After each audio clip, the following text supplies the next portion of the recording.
CBD oil is a natural remedy and health supplement that's taken off in recent years, but not all CBD is created equally. Adding hemp fusion CBD to your daily routine adds up to a lot of benefits. Unlike other brands that offer just CBD, hemp fusion is CBD plus omegas and terpenes to help you feel your best. This is done because CBD works best for your body when combined with these other nutrients. Hemp fusion then add other natural ingredients to create products to help specifically with stress, sleep, and energy. Casefile's composer, Andrew, recently received a hemp fusion package that included the Mind and Body Balance hemp extract and absolutely loved it. He found it gave him an extra level of focus and ease while working to a tight deadline, and it made scoring the latest Casefile episode a little more relaxing too. Hemp fusion is available at a natural products retailer near you, as well as online, with shipping available anywhere in the US. Please use promo code CASEFILE for 20% off your first order and free shipping at hempfusion.com. That's promo code CASEFILE. Get hemp fusion shipped anywhere in the US at hempfusion.com.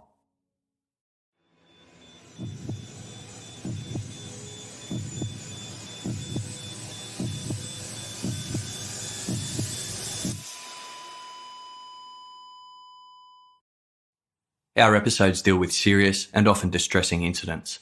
If you feel at any time you need support, please contact your local crisis centre. For suggested phone numbers for confidential support, please see the show notes for this episode on your app or on our website.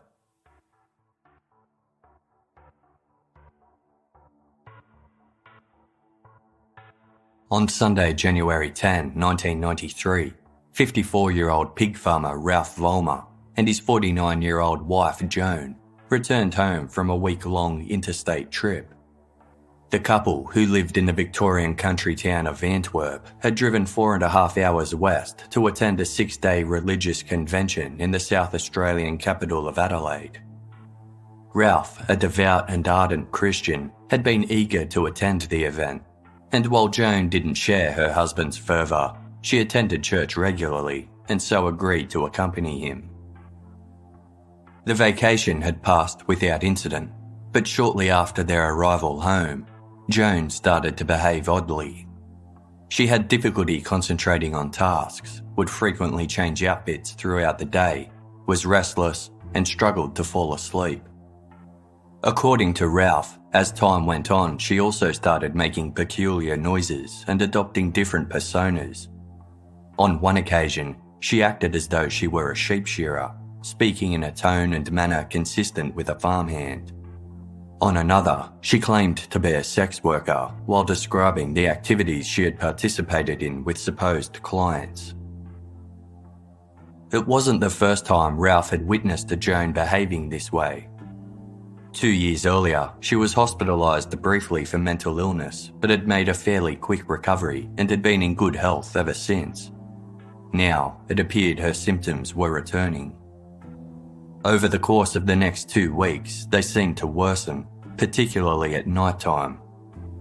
On the evening of Friday, January 22, Ralph returned home to find Joan waving her arms and dancing in their property's paddocks. Deeply troubled by the way his wife's well-being had deteriorated, Ralph prayed to God for guidance.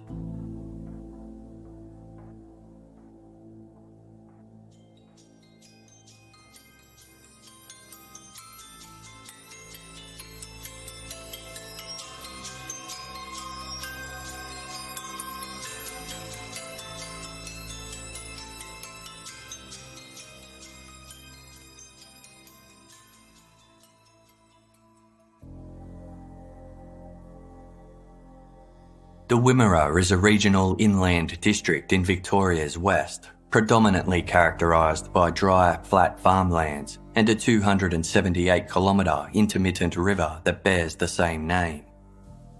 Passing through the region's unofficial capital city of Horsham, the river winds west and then continues north to Antwerp, a tiny outback town named after the Belgian home city of an early European settler.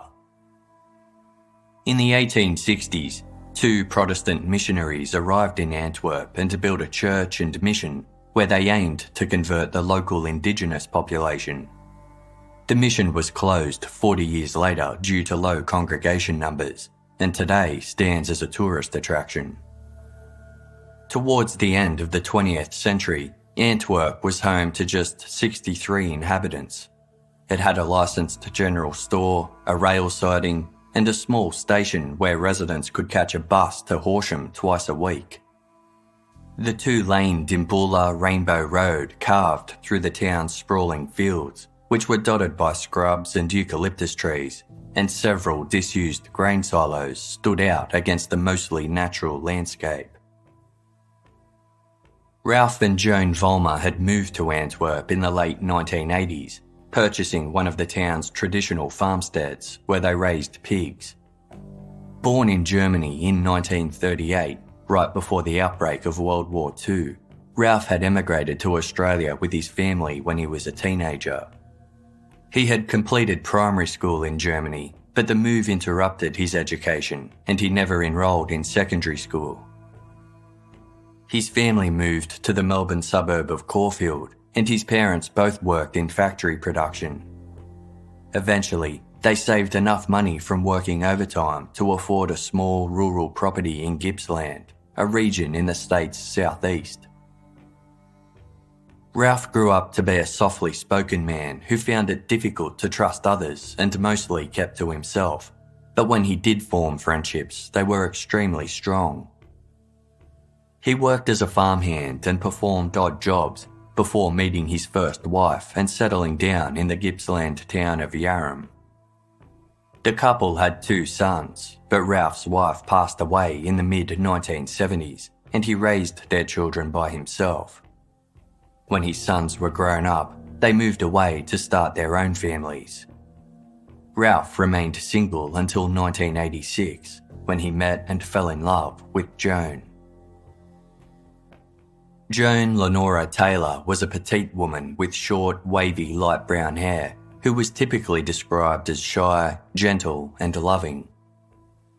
Her childhood and early adulthood were marred by sexual abuse, and she was later diagnosed with schizophrenia, resulting in several stints in mental health hospitals, which left her with a fear of psychiatric care. She struggled to make friends and maintain ongoing work, though she adored children and had been employed as a nanny for a time. As a young woman, she married and had a baby, but was left in a state of anxiety and blame when her husband took his own life. Her life appeared to turn around in her early 40s when she met Ralph, who later compared their early relationship to a miracle. The new couple decided to start a fresh life together in an entirely different part of the state, settling on the Wimmera region and purchasing the farm in Antwerp in 1988. Their new home was a single-storey weatherboard farmhouse with a wide veranda that sat at the end of a 500-metre dirt driveway framed by several trees. The rear of the property backed onto the banks of the Wimmera River. Joan, an avid gardener, immediately set about planting a neat border of garden beds around the house and establishing a greenhouse. She also decorated her new home with vases, porcelain ornaments, and cat figurines. The couple didn't involve themselves in the local community, but those who met Joan in town described her as friendly.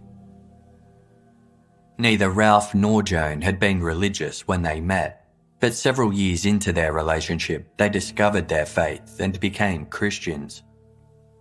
They married at Horsham's Salvation Army Church in 1989 and began attending Sunday Mass there.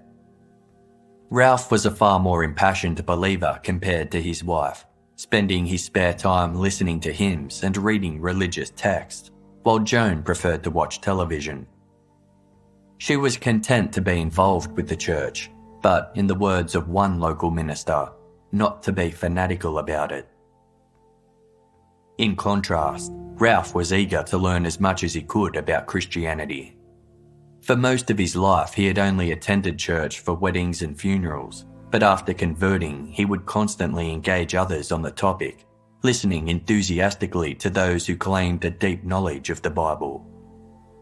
In their home's kitchen, he hung a plaque that read, "Christ is the head of this house, the unseen guest at every meal, the silent listener to every conversation."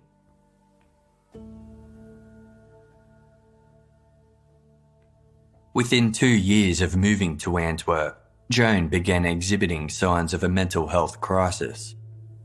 In the spring of 1990, she suddenly became extremely restless, was unable to sleep, and struggled to concentrate on tasks or conversations, yet seemed oblivious that something was wrong. She also became fixated on her childhood, discussing it frequently in a childlike voice. One day, she told Ralph that she had done a painting for him, only to reveal she had coated his car in house paint. From the beginning, Ralph suspected that dark forces were responsible for his wife's changes in behaviour. He noticed an expression in her eyes that terrified him, describing them as being bright red, almost glowing, almost like coals.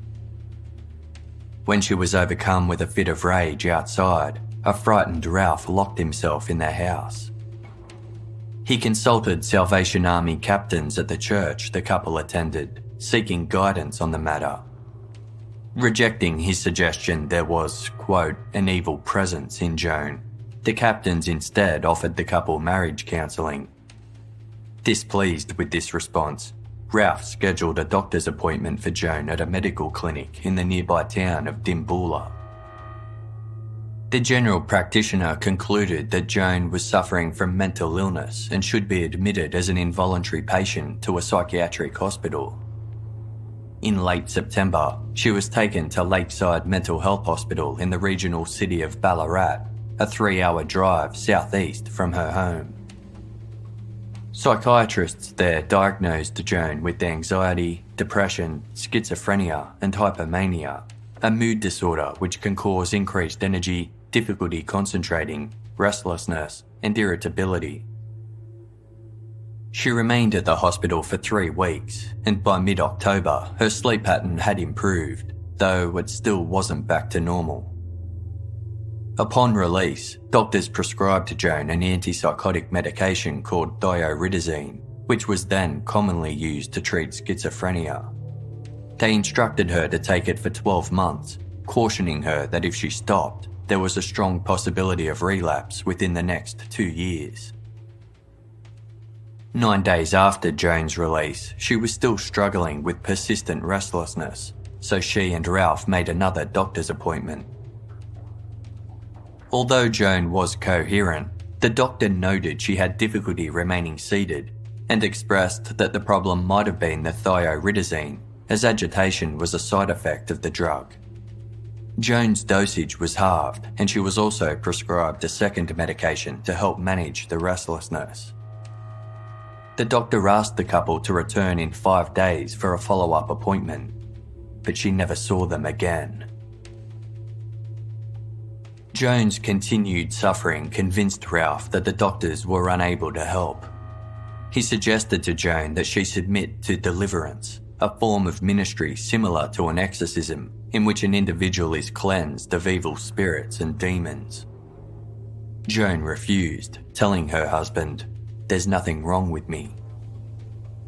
Ralph then turned to his religious friends for advice and was instructed to pray to God to bind the spirits. He did so, and when Joan's health improved shortly after, Ralph attributed her recovery to his prayers, and she ceased taking her medication. Seeing Joan's recovery increased Ralph's faith in God even further, and religion became the focal point of his life. One neighbour would later recall that while he could have a normal conversation with Joan, it was impossible to talk to Ralph without the subject of religion being raised.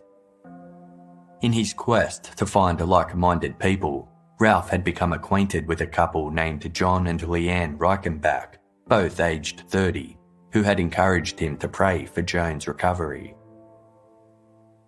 The Reichenbachs resided on a remote farmstead in the town of Glenlee, located roughly 28 kilometres west of Antwerp.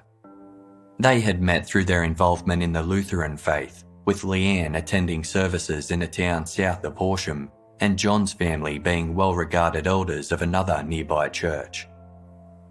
They married and by the early 1990s had 4 children.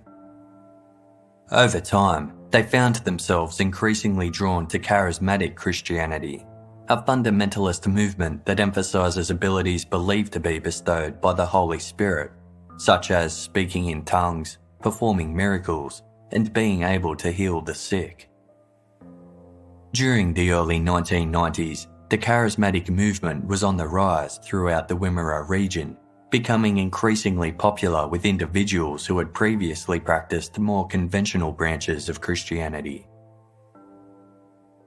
John and Leanne Reichenbach believed they had a divine calling to exorcise demons and began performing deliverances. They also established their own prayer circle at their home, with groups ranging from 6 to 25 people gathering there to sing hymns and study biblical passages. Soon, Ralph Vollmer was a regular attendee and developed a close friendship with the couple, considering them to be the only 2 truly spirit-filled people of their entire congregation. However, the Reichenbach's involvement with the charismatic movement led to clashes with their Lutheran minister. When he pointed out that some of their new beliefs contradicted the Bible's teachings, they would argue that the Lord had spoken to them personally. Their disagreements with the church's doctrine eventually led to them being excommunicated from their congregation in late 1992. In early January 1993, Ralph and Joan travelled to Adelaide to attend a 6-day charismatic movement convention that the Reichenbachs had recommended to them. The week-long event was characterised by lots of singing, preaching, and people performing minor miracles such as healing and casting out demons.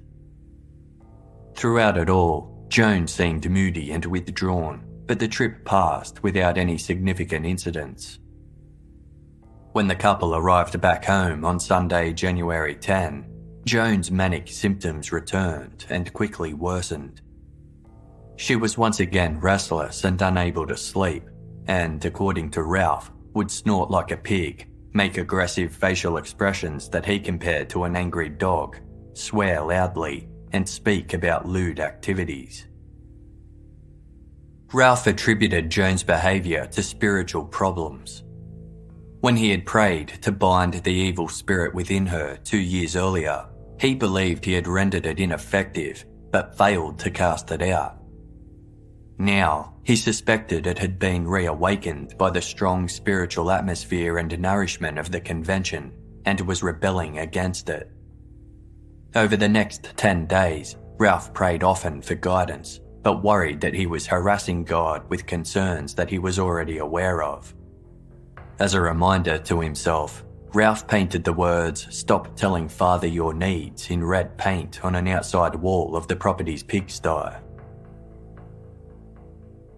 On Thursday, January 21, 63-year-old Roma Karras caught the bus from Horsham to Antwerp to stay with her friend, Joan Vollmer. It was the middle of summer, and temperatures in the region were consistently soaring above 40 degrees Celsius. When Roma greeted Joan, she was shocked to find her friend dressed in a nightie and heavy dressing gown, but with ice-cold hands.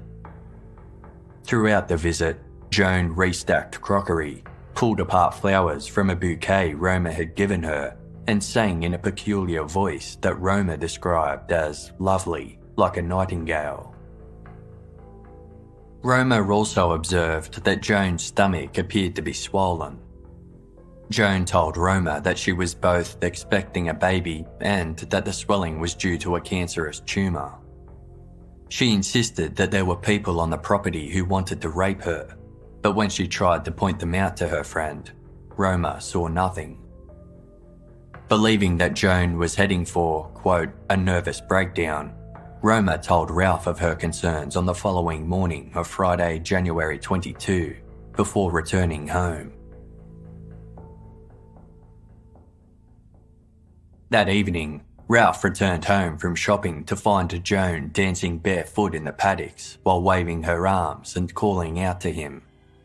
He escorted her into the house, only for Joan to run away and be found later that night 4 kilometres away.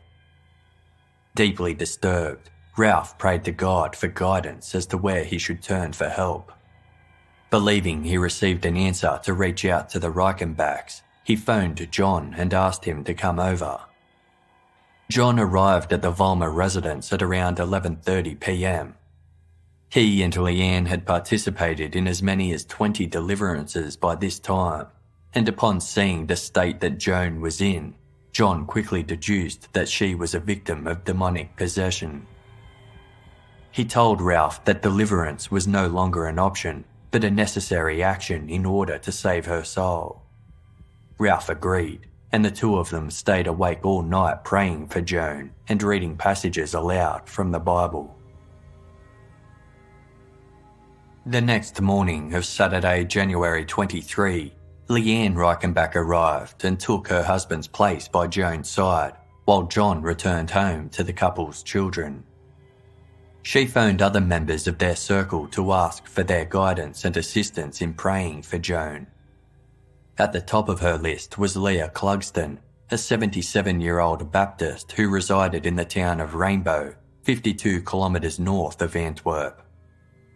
The Reichenbachs considered Leah to be something of a spiritual leader, as she claimed to speak directly with God.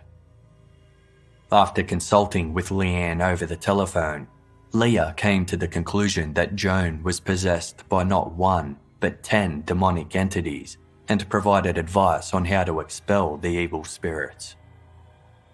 Following Leah's instructions, Ralph and Leanne had Joan sit in a chair at one end of the kitchen while they sat at the other, reciting biblical passages, praying, and asking Joan questions while Christian music played in the background. This pattern repeated over the next 2 days. Ralph and Leanne's deliverance sessions commenced during the mid-afternoon and continued throughout the night, sometimes not concluding until 5 a.m. Occasionally, John Reichenbach would join them in person, but other times they regularly called him for advice, along with Leah and several other prayer circle members. After 3 days with no change in Joan's behaviour, it was decided that they needed someone else to join them and strengthen their efforts. David Klingner was a 28-year-old contract harvester who had grown up in northern New South Wales but now lived in South Australia. He had attended the Reichenbach's prayer circles on a number of occasions, where he had become acquainted with Ralph Vollmer as well. David had also met Joan and already harboured some suspicions about her, even before receiving phone calls from Leanne Reichenbach explaining that Joan was undergoing a deliverance. He had seen the Vollmers at a New Year's Eve prayer gathering 4 weeks earlier and thought that Joan had a blank expression on her face during the service. At one stage, he believed he saw her eyes roll back into her head. From that moment, he suspected there was a demonic presence in her, and now that had seemingly been confirmed. When the group asked him to join them, he felt it was his duty to assist. On Tuesday, January 26, David made the considerable journey across the state border to Antwerp. Upon arriving at the property, he felt that the atmosphere there was like that of a, quote, spiritual battle between God and Satan. He prayed and read from the Bible along with Ralph and Leanne. The trio maintained their efforts throughout the entire day and into Wednesday as well, regularly checking in with their prayer circle associates. According to David, Joan became increasingly verbally abusive and aggressive as time went on. By Thursday, January 28, Joan's restlessness had worsened to the point that she refused to stay seated and resisted the group's prayers. In response, Ralph suggested they tie her feet to wooden planks to prevent her from moving around and making what he described as satanic gestures. They also began depriving Joan of food and water as a way of starving the demons inside her. When she complained of her hunger and thirst, they would pray even louder to drown out her cries. Their questioning of Joan persisted, and if she didn't provide satisfactory replies, they slapped her face as a means of telling her, in Ralph's words, "Come on, give us an answer." On a couple of occasions, Ralph became distressed at witnessing the torment his wife was enduring, including the bruises that had formed on her skin. When he voiced his concerns that this could not be God's will, Leanne and David pointed out to Ralph that it wasn't his wife they were physically battling, but a demonic presence. They reassured him that they were, quote, "not harming Joan in any way. We were just dealing with the evil spirit." Nevertheless, the group were at a loss as to why they couldn't see any improvement in Joan's well-being, despite the growing intensity of their deliverance. Leah advised them over the phone that they would need to call for more reinforcements if the demons still remained by Saturday.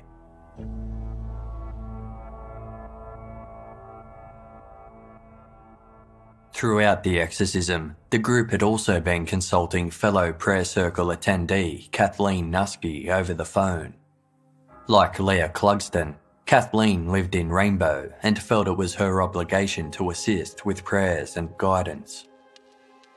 In the face of the group's continued failure to exorcise Joan's demons, Kathleen suggested that her son, 22-year-old Matthew Paul Nuske, join them. Matthew lived nearly 400 kilometres away in the Melbourne suburb of Warrandyte and was employed as an assistant greenkeeper at a golf course. He had never participated in a deliverance before, but Kathleen advised that he was particularly sensitive to the message of God and the presence of evil, having previously detected demons that resided in a house that he lived in. When Saturday, January 30 dawned with no perceivable change in Joan, Kathleen called her son and he agreed to make the long drive to Antwerp. It was another hot day, with the temperature reaching 40 degrees by noon when Matthew Paul Nuske pulled up to the property. In anticipation of his arrival, the group had removed all of the kitchen's furniture, with the exception of a single chair that Joan was restrained in. Her stockings had been used to tie her feet to wooden planks that had been nailed together. She had barely had anything to eat or drink for days. Matthew later said that when he entered the room, Joan was unable to look at him, which he attributed to her detecting the presence of Jesus in him. As they began the day's deliverance, Matthew blessed some olive oil and anointed those present with it, before running around the exterior of the house 7 times, holding up a 30-centimetre square sheet of cling film in an attempt to prevent evil spirits from entering. He then decided they needed to destroy items that Joan loved, as they were shrines and altars for her devil worship. Ralph and David used a hammer to smash Joan's porcelain ornaments, jewellery and vases, while Matthew ripped out the flowers in her beloved garden and greenhouse. Once Matthew had prepared for the exorcism, he re-entered the kitchen and said to Joan, "In the name of Jesus, I demand you to sit down," while the other 3 attempted to pin her down. Joan was distressed and struggled against them with what they perceived as an inhuman strength. Over several hours, she was repeatedly interrogated while Leanne pressed forcefully against her stomach, abdomen and chest in an effort to push out the demons that were inside her. David held Joan in a headlock and pried her eyes open with his fingers so that she had to look at Matthew while he preached, saying over and over, "In the precious name of the Lord Jesus, release this woman." The slapping continued, with Joan receiving approximately 20 hits to the face. At one stage, her jaw was wrenched open in an effort to remove a demon. Leanne continued to call her husband John and Leah Clugston keeping them up to date with proceedings and following their directions. Through their questioning of Joan, the group believed they had identified one of the demons as Legion, a powerful spirit that Jesus had once cast from a possessed man. They claimed that when controlled by Legion, Joan adopted a masculine persona. This contrasted with another spirit called Baby Joni, or Baby Princess Joan, who spoke in a childlike voice and detailed sexual abuses that had been inflicted on her as a young girl. After several hours, the group believed they had successfully driven out a number of demons, including Baby Princess Joan and another that resembled a pig, but that Legion and another strong male spirit remained, hiding in Joan's womb. At 4 o'clock in the afternoon, she was moved to her bedroom for the exorcism's final stage. Once in the bedroom, the group took it in turns to sit on Joan and push on her stomach, chest, neck and head to force the final two demons out, concentrating most of their attention on her abdomen before moving up her body. By around 4:30 p.m, they were focusing on Joan's neck, firmly massaging it, when she suddenly shuddered and emitted a loud groan before falling still. Those present interpreted this as the demons leaving her, and Matthew declared that the evil spirits had finally been defeated. As the others began to celebrate, Ralph noticed that his wife was no longer breathing and felt her wrist for a pulse. Failing to find one, he alerted the others, and they attempted to revive Joan via mouth-to-mouth resuscitation. When this failed, Matthew reassured the group that entering a state such as this was normal for an individual who had just undergone a successful deliverance. After consulting with Leah Clugston by telephone, Matthew announced that Joan would arise by the next morning, restored to perfect health. He told the others to pray over her, then departed the property to attend to other matters. The remaining trio pulled a quilt over Joan's body and began to sing songs of God's victory. The following day, Sunday, January 31, Joan had failed to wake as promised. Leanne Reichenbach phoned Leah Clugston and Kathleen Nusky, who agreed to visit the property so they could lay hands on Joan and pray for her in person. When the women arrived, they pressed their hands on Joan's forehead and commanded her to rise up and to walk, to no avail. Leah repeated the process 3 times before leaving in the afternoon. Those at the farm continued to hold a vigil and sing hymns, while at home, Leah prayed for further instructions regarding what she had seen at the Vollmer residence. On Monday morning, after consulting with her sister-in-law, Leah believed she had received another otherworldly message, telling her to call the authorities.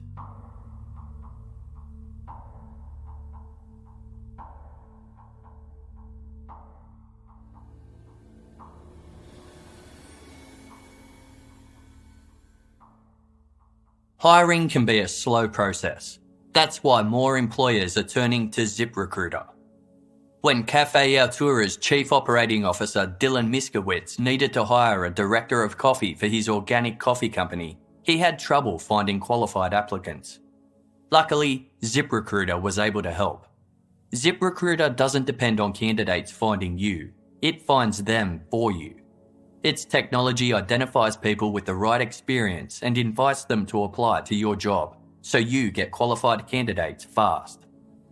Dylan posted his job on ZipRecruiter and was impressed by how quickly he had great candidates apply. By using ZipRecruiter's candidate rating feature, he was able to filter his applicants and focus on the most relevant ones. And in just a few days, Dylan found his new director of coffee. With results like that, it's no wonder 4 out of 5 employers who post on ZipRecruiter get a quality candidate within the first day. See why ZipRecruiter is effective for businesses of all sizes. Try ZipRecruiter for free at our web address, ziprecruiter.com/casefile. That's ziprecruiter.com/CASEFILE. ziprecruiter.com/casefile. ZipRecruiter, the smartest way to hire. If you're anything like me, you care about the kinds of products you use on your body. That's why I made the switch to Native deodorant. Native makes safe, simple, effective products that people use in the bathroom every day. Their toiletries combine trusted ingredients with trusted performance. Native deodorants are formulated without aluminium, parabens and talc. Instead, they're filled with ingredients found in nature, such as coconut oil, shea butter and tapioca starch. Native has a wide variety of enticing scents for men and women. Plus, they release new, limited edition seasonal scents throughout the year. They also offer an unscented formula and a baking soda-free formula for those with sensitives. I love how Native uses fewer ingredients, and the ones they do use are all natural. Plus, they never test on animals. Find out why Native has more than 9,000 5-star reviews. Because making the switch to an aluminium-free deodorant doesn't mean having to sacrifice on product performance. For 20% off your first purchase, visit nativedeodorant.com and use promo code CASEFILE during checkout. That's nativedeodorant.com and the promo code CASEFILE to receive 20% off your first purchase. Article Furniture is the easiest way to make your space look beautiful. Their team of designers create stylish, Scandinavian-inspired pieces crafted from high-quality materials. Because Article has no warehouses or salespeople, you can browse their catalogue from the comfort of your own home and save up to 30% compared to traditional retail prices.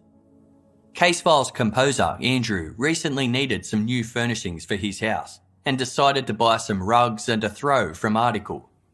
Overall, he was impressed by their eye-catching designs, the quality of the materials, and the speedy professional delivery service.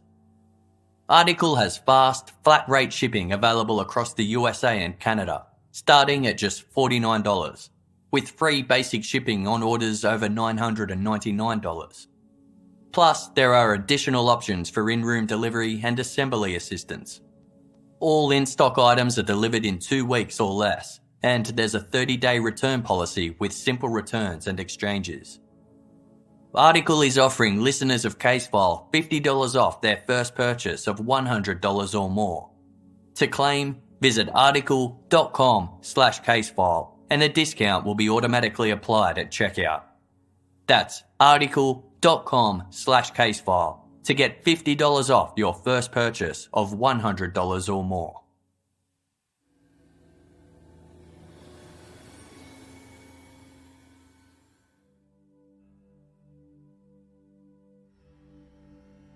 Senior Constable Jeffrey Arnott was on duty in the town of Jeparat on Monday, February 1, when a call came through from the local Lutheran minister requesting an officer's presence at a property in Antwerp, 26 kilometres south. The minister had just been summoned there himself and was disturbed by what he had found. When Constable Arnott arrived at the Vollmer's farmhouse at around 2 p.m, he was greeted by a balding man who identified himself as David Klingner and stated, "It's a long story."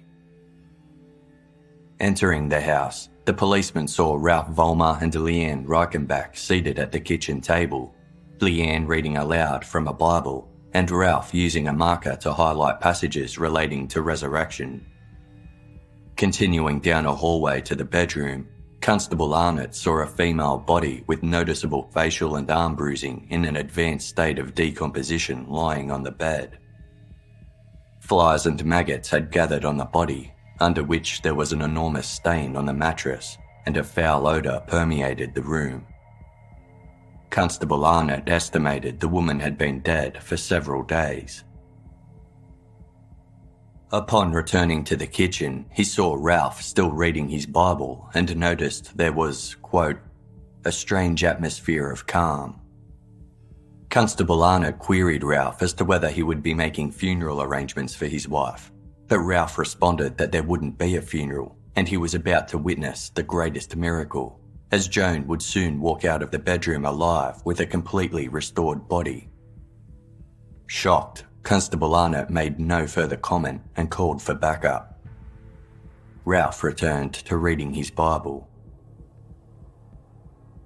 David told other responding officers that Joan had died as the group had been physically ridding the demonic spirits from her.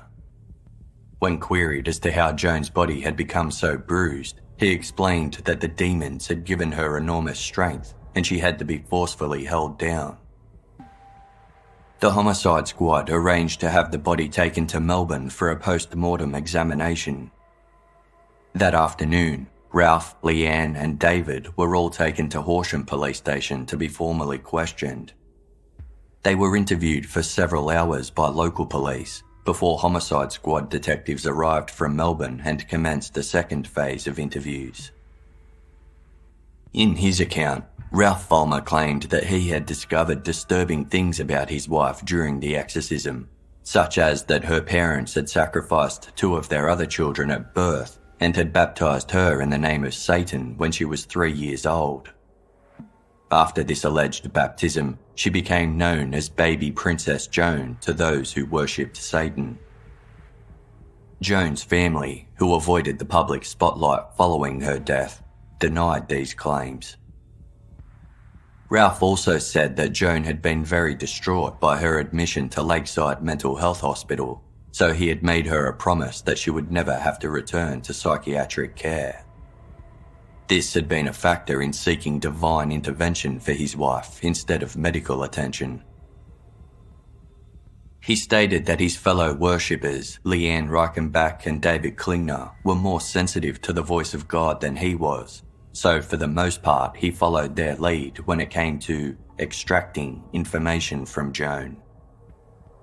In regards to the mistreatment and injuries inflicted against Joan, Ralph insisted she wouldn't have felt any physical pain. Quote, "It would have hurt my wife terribly, but it wasn't my wife. We weren't dealing with my wife anymore. This is the whole point. See, I wouldn't allow anything like that to happen to my wife. You can't believe that. She wasn't my wife. She was an evil spirit that needed to be dealt with." Despite having witnessed the decomposition of her body, he remained adamant that Joan would be revived, stating his expectation that God would provide her with a new body and, quote, "do a complete resurrection job." Leanne Reichenbach expressed her surprise that Joan had died due to the group pressing on her neck, saying that they believed they were doing what was necessary to do. She told police she'd been involved in deliverances for 18 months, but had never encountered anything like Joan's case before. David Klingner acknowledged that while it would have been appropriate to call an ambulance for Joan, quote, "in worldly terms," the group had been dealing with a spiritual matter. He said God had provided him a message that the case would receive worldwide attention, leading to those who had performed the exorcism being criminally charged and possibly imprisoned. In response to these consequences, God would return Joan to life and, quote, "show he is victorious in this day and age." The 3 individuals were permitted to return home in the early hours of Tuesday, February 2. Later that day, detectives visited the Vollmer property and filmed Ralph as he took them on a tour of the homestead, providing a narrative of the exorcism and pointing out where particular events had taken place.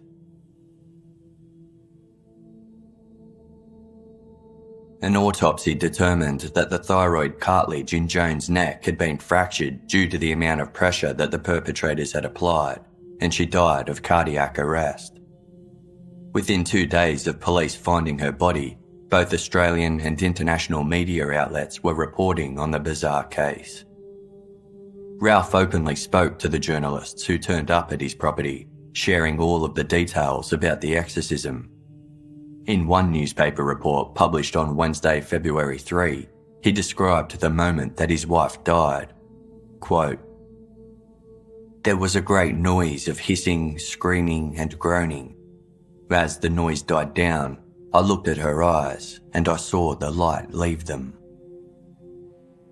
He explained that her death wasn't reported because they had received messages that the Lord would raise her up. Joan's funeral was scheduled for Friday, February 5, less than a week after her death. Ralph informed the media he knew with absolute certainty that she would be resurrected before her body was laid to rest, stating, "She will tell God's story to people around the world and get sinners to repent." He was eager that the media share the story and invited journalists to attend so that they could witness the miracle for themselves. The modest service was held in Horsham at the Salvation Army Hall, where Joan and Ralph had occasionally worshipped. Roughly 60 of Joan's friends and fellow churchgoers attended, but her family were absent, reportedly too distressed by the manner of her death to be there. As many as 30 journalists and photographers, as well as Horsham police officers, monitored proceedings. Salvation Army Captain Colin Corkery presided over the service, stating, "In 10 years of ministry, we have never known any experience to be so traumatic.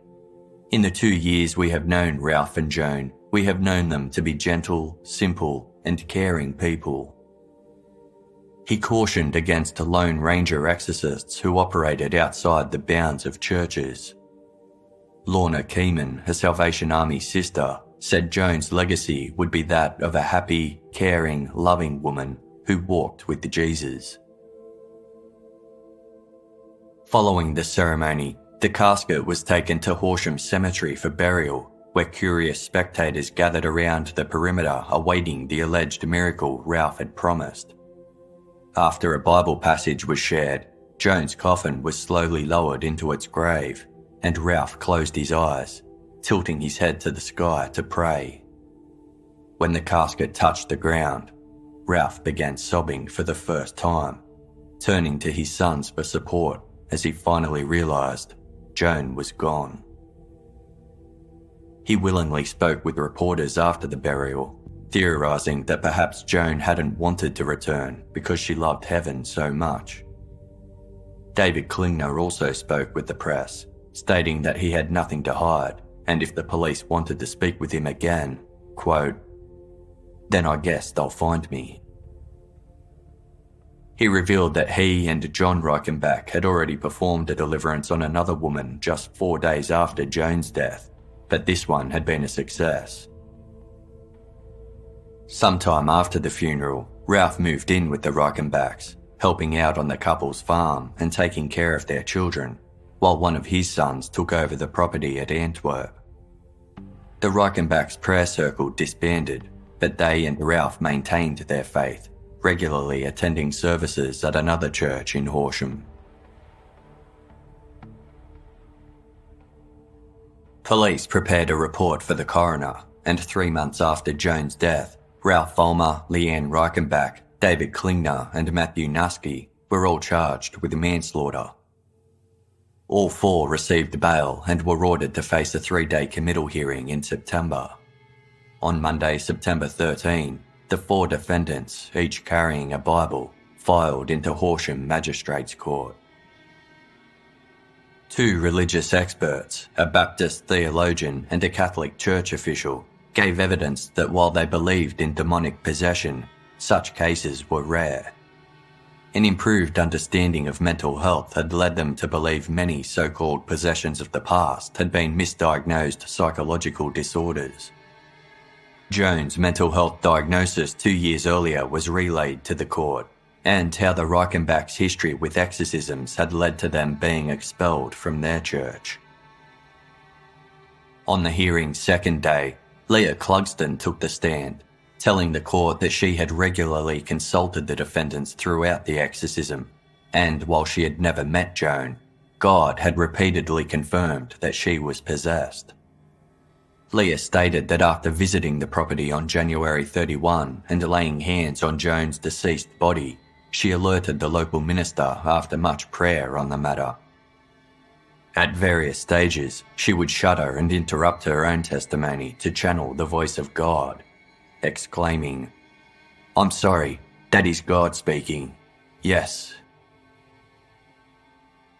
The pathologist who performed Joan's autopsy testified that it was highly probable that her cardiac arrest was a result of the pressure the defendants had placed on her neck. However, as Joan died 5 minutes or longer after the force was applied, her cause of death could not be determined with absolute certainty, and there was insufficient evidence to prove it was a consequence of the exorcism. On Thursday, September 16, Magistrate Tim MacDonald conceded that although the 4 defendants had in all likelihood contributed to Joan's death, his decision was to drop all of the charges, stating, "I find the prosecution has not produced enough evidence of sufficient weight for a jury to find the cardiac arrest was caused by application of pressure on the neck of the deceased." Though surprised by the magistrate's decision, all 4 defendants were pleased with the result. They sobbed, clapped, and embraced their relatives, and newspaper photographers captured some of them smiling broadly as they left the courthouse. All 4 remained staunchly committed to their faith and felt vindicated by the ruling, with Ralph Vollmer telling journalists, "God's will has been done, and I just praise and rejoice in the Lord."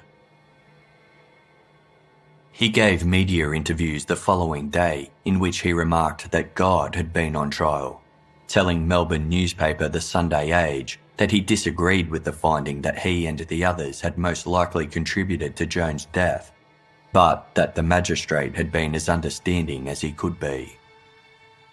When asked what he would do if he had his time over, Ralph said he would still choose to exorcise Joan. Quote, "I still maintain that she was possessed, and it was God's will to take her home." The broader community did not share the defendants' views and were deeply disturbed by the ruling. Joan's death had sent shockwaves through Antwerp and the wider Wimmera region. Although many in the area identified as religious, the majority of them attended a mainstream church and felt that the legal system was not holding extremists accountable for their actions. A number of locals aired their grievances to the media, with longtime Antwerp resident Ivan Pollack telling the Sunday Age newspaper, "Everyone reckons we can do anything to our wives now and get away with it, as long as we preach the gospel. Nobody's happy about it. Everybody's disgusted. Absolutely." Church spokespeople pointed out that this sort of event was the risk people took when taking matters into their own hands, rather than calling in a religious authority. The Royal Australian and New Zealand College of Psychiatrists called for a review of the case. Mental health workers expressed concern that vulnerable people may be targeted for recruitment by unconventional churches, as some people suffering from schizophrenia believed themselves to be possessed by demons. Professor Graham Burrows, chairman of the Mental Health Foundation, told The Age, "If people have a psychiatric disease, they should receive appropriate treatments, and exorcism is not one of them." In the wake of the public outrage, Victoria's Director of Public Prosecutions continued to look into the case. After reviewing the evidence with assistance from at least 4 legal advisors, the charges against the 4 acquitted were reinstated.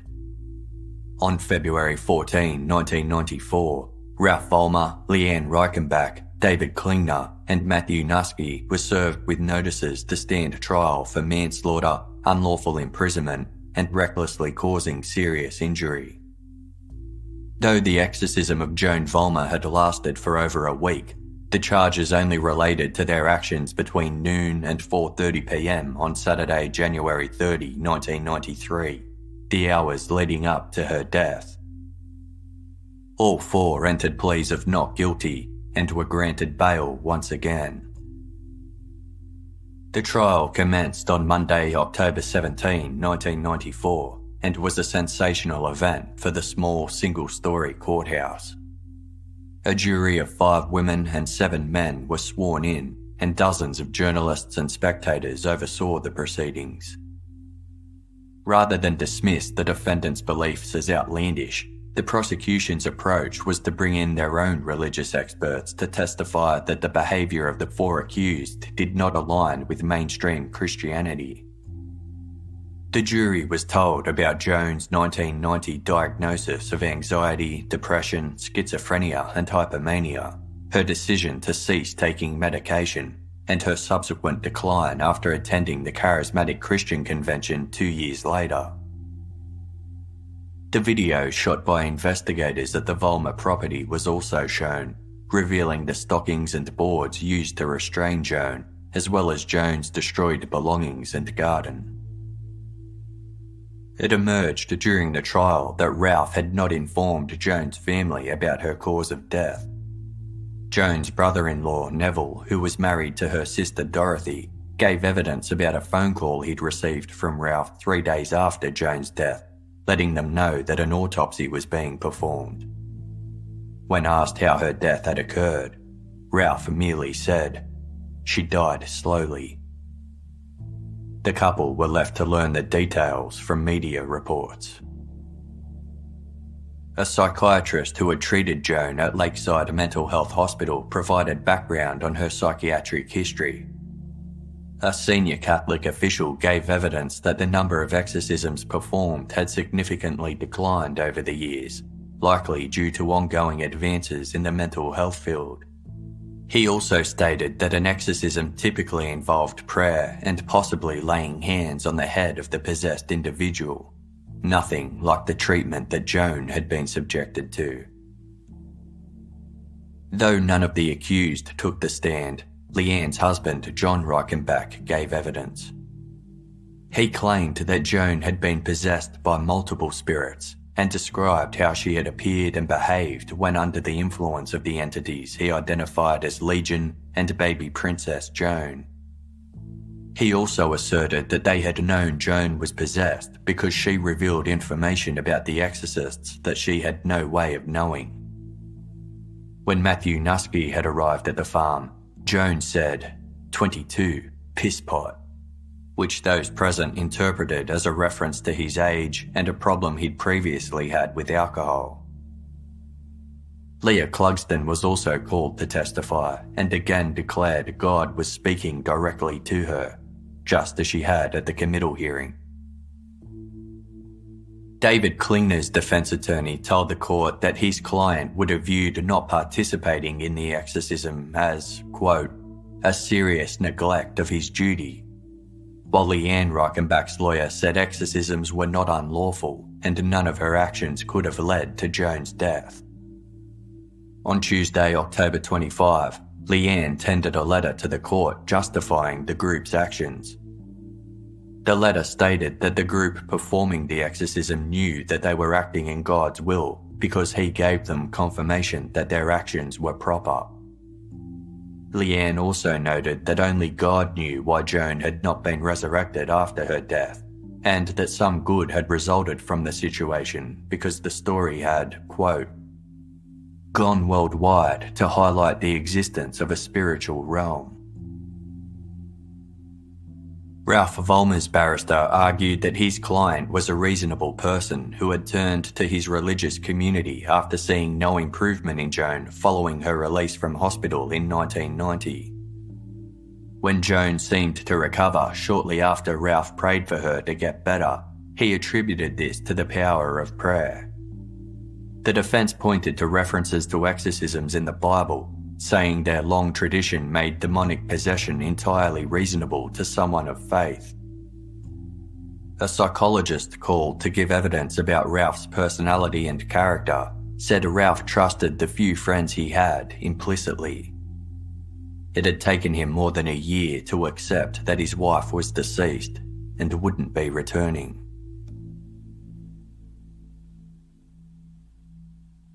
A month into the trial, the barrister representing Matthew Nuske requested to have the most serious charge against his client dropped. His barrister argued that the Crown had failed to make a case for manslaughter against Matthew, who was now 24 and studying to be a missionary at the Interdenominational College in Perth. The trial judge, Justice Graham Crossley, agreed there was insufficient evidence to convict and instructed the jury to acquit Matthew of manslaughter. A week later, both sides gave their closing address. Prosecutor Peter Jones argued that Ralph should have recognised his wife required professional medical help, but instead, quote, "Common sense gave way to zealotry, which led to a volatile exorcism." He told the jury that the defendants had no right to confine Joan or assault her body, adding, "They had no consideration for Christianity. They went right past that. They were on a frolic of their own, and an unlawful frolic." The defence urged jurors to reflect on the evidence without prejudice and set aside sensationalist media reports they might have read following Joan's death. They also pointed out that it was possible that Joan had died from an asthma attack or an epileptic fit, as the pathologist had not been able to determine the cause of death with absolute certainty. The jury had a difficult task ahead. While the local community wanted justice for Joan, exorcisms in and of themselves were not illegal, meaning they would have to consider whether the actions performed by the group during the ritual were unlawful and amounted to manslaughter. After a day's deliberation, the jury returned to deliver the verdict late on Wednesday, November 30. They found Ralph Vollmer not guilty of manslaughter, but guilty of one count of recklessly causing serious injury and one count of false imprisonment. As per the judge's instructions, Matthew Nuske was acquitted of manslaughter, but convicted on one count of false imprisonment. Leanne Reichenbach and David Klingner were both convicted of false imprisonment and manslaughter, making them the only ones held directly responsible for killing Joan. When sentencing the perpetrators, Judge Crossley explained that they were not being sentenced for performing the exorcism, but for the undue force they had used against Joan, as the law did not allow excesses in the name of religion. He noted that regardless of whether Joan had suffered from a mental illness or been possessed by demons, the level of violence inflicted on her was rough, unwarranted, and absolutely unjustified. While Judge Crossley observed that it was difficult to perceive any remorse in the four, as they all accepted Joan's death was God's will, he did not use this as an aggravating factor due to the unusual nature of the case. He stated, "You put Joan through an ordeal that can only be described as bizarre and quite extraordinary. Seen objectively, that ordeal was cruel. Yet, I do accept that you set about subjecting her to that ordeal, honestly believing that it was for her own good, and she was truly possessed by demons."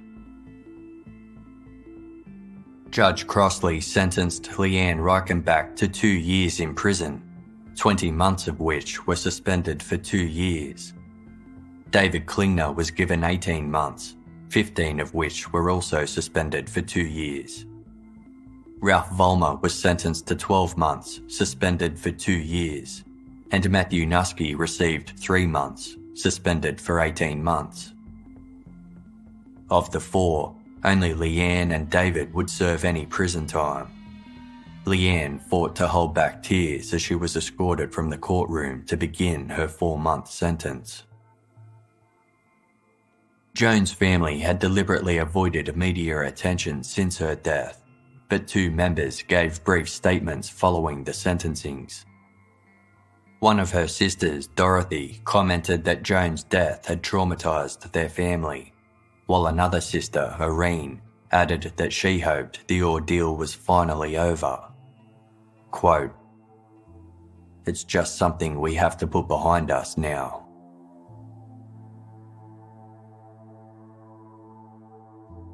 In May 1995, all 4 perpetrators appealed their convictions at the Supreme Court of Victoria. The defendants argued that the Crown had failed to adequately show that by pressing on Joan's neck they had caused her death, and claimed that the offence of manslaughter had not been committed as Joan had consented to the acts that were performed on her. They also submitted that the charge of false imprisonment did not apply, as Joan's mental state and behaviour meant she was a danger to herself and others, and she had agreed to, quote, necessary restraint. The perpetrator's attorneys also objected to some of the evidence supplied by the prosecution, including exhibits of the wooden planks Joan's feet had been strapped to, portions of the police interviews with the defendants, and testimony regarding the destruction of the farm's garden and Joan's prized possessions.